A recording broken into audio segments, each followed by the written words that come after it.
प्रधानमंत्री बनने के लिए कोई योग्यता है? कोई परीक्षा पास करनी पड़ती है? विधायक बनने के लिए कोई परीक्षा पास करनी पड़ती है? सांसद बनने के लिए कोई परीक्षा पास करनी पड़ती है? शिक्षा मंत्री, स्वास्थ्य मंत्री, मुख्यमंत्री बनने के लिए कोई परीक्षा पास करनी पड़ती है? लेकिन एमए करके, पीएचडी करके, बीए पास करके, बीकॉम करके, इंजीनियरिंग करके भी अगर आपको लेखपाल बनना है तो सरकार पूछती है तुम्हारे अंदर योग्यता है कि नहीं, पहले पीटी का एग्जाम दो। ये पीटी का एग्जाम नौजवानों का शोषण है। ये पीटी का एग्जाम बंद होना चाहिए। हम कोई पीटी का एग्जाम नहीं देंगे। तुम्हारा लड़का जैसा धनिया बेच के हजारों करोड़ कमाएगा, उसकी योग्यता नहीं चेक करते।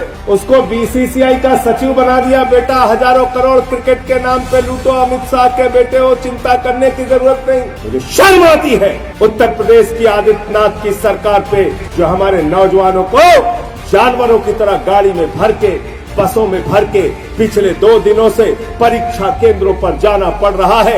1-1 हजार किलोमीटर दूर जाना पड़ रहा है। अरे ऐसे तो जानवर भी नहीं जाते जैसे तुम नौजवानों को लेकर जा रहे हो। ये कहा गया कि पीटी की परीक्षा पास करनी पड़ेगी। युवाओं ने कहा क्यों पास करनी पड़ेगी? बोले तुम्हें अपनी योग्यता साबित करनी है।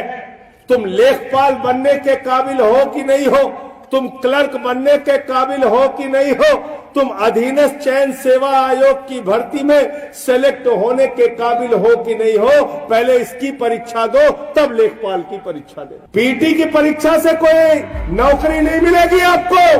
पीटी की परीक्षा से इस उत्तर प्रदेश के नौजवानों को अपनी योग्यता साबित करनी है कि वो लेखपाल बनने के काबिल है। बारे बाबा योगी जी, उत्तर प्रदेश के अंदर, लेकिन अगर आप पूछे यूपी के मुख्यमंत्री की योग्यता क्या है, सरकार कहती है अंगूठा टेको तब भी बन सकता। पूछे शिक्षा मंत्री बनने की योग्यता क्या है, सरकार कहती है अंगूठा टेक है फिर भी शिक्षा मंत्री बन सकता। स्वास्थ्य मंत्री बनने की योग्यता क्या है, अंगूठा टेक है तब भी स्वास्थ्य मंत्री बन सकता। अरे उच्च शिक्षा का, विश्वविद्यालय का मंत्री बनने की योग्यता क्या है, अंगूठा टेक है फिर भी बन सकता है। सांसद बनने की योग्यता क्या है, डॉक्टर महेश शर्मा जी ने कहा अंगूठा टेक है फिर भी बन सकता है। अरे विधायक बनने की योग्यता क्या है, बोले अंगूठा टेक है फिर भी बन सकता है। अच्छा सब कुछ छोड़ो, प्रधानमंत्री बनने की योग्यता क्या, बोले अंगूठा टेक है फिर भी बन सकता है। प्रधानमंत्री बनने के लिए कोई योग्यता है? कोई योग्यता है?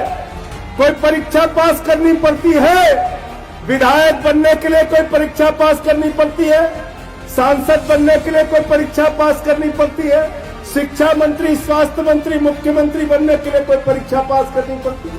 लेकिन एमए करके, पीएचडी करके, बीए पास करके, बीकॉम करके, इंजीनियरिंग करके भी अगर आपको लेखपाल बनना है तो सरकार पूछती है तुम्हारे अंदर योग्यता है कि नहीं, पहले पीटी का एग्जाम दो। इसलिए ये पीटी का एग्जाम नौजवानों का शोषण है।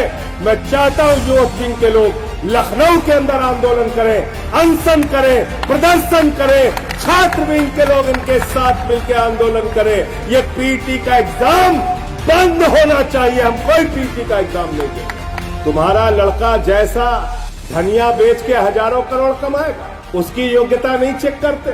उसको बीसीसीआई का सचिव बना दिया, बेटा हजारों करोड़ क्रिकेट के नाम पे लूटो, अमित शाह के बेटे हो, चिंता करने की जरूरत नहीं। और किसान का बेटा, मजदूर का बेटा, मेरठ में रहने वाला, बागपत में रहने वाला, नोएडा में रहने वाला, गाजियाबाद में रहने वाला, उसको बलिया भेजोगे, उसको गाजीपुर भेजोगे, गाजीपुर वाले को गाजियाबाद भेजोगे, बरेली वाले को बलिया भेजोगे। मुझे शर्म आती है उत्तर प्रदेश की आदित्यनाथ की सरकार पे, जो हमारे नौजवानों को जानवरों की तरह गाड़ी में भर के, बसों में भर के पिछले 2 दिनों से परीक्षा केंद्रों पर जाना पड़ रहा है।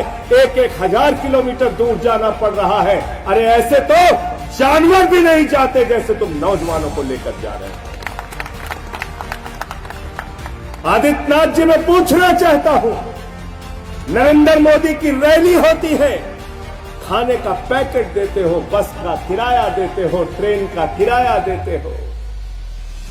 रैली होती है तो 5 स्टार का स्वागत देते हो, लेकिन जब नौजवान अपनी एक छोटी सी नौकरी के लिए परीक्षा देने के लिए जाता है, और परीक्षा भी नौकरी के लिए नहीं, नौकरी के काबिल है कि नहीं है इसकी योग्यता की परीक्षा देने जाता है, तो उसका शोषण करते।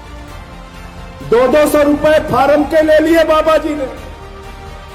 सोचो 37 लाख बच्चों ने अगर 2000 रुपए भी एवरेज खर्चा किया इस परीक्षा को देने के लिए, तो करीब करीब 740 करोड़ रुपए इस उत्तर प्रदेश के नौजवानों का लूट लिया गया।